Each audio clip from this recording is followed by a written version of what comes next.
But the crucial difference here, again, I'm just trying to describe what it's like to watch my movie as opposed to your movie or the movie watched by half the country. I can see that he must be persuading somebody. I mean, he fully persuaded half the country to become president.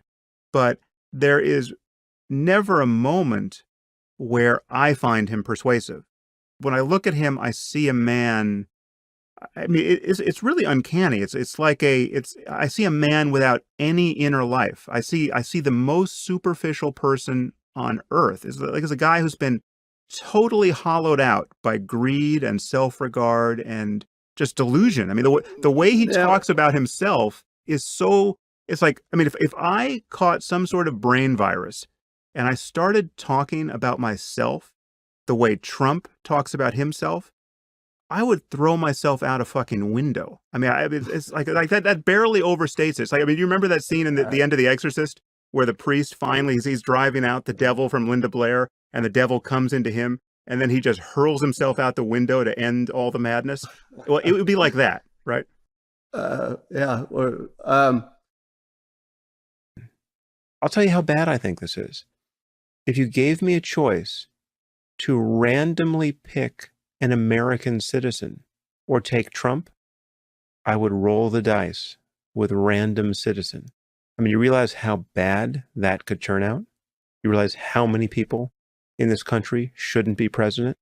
I would go for door number 2, okay? Because at a minimum, I would expect a randomly chosen, unqualified citizen to be so terrified and awed by the responsibility being thrust upon his or her shoulders that they would be desperate to defer to real experts.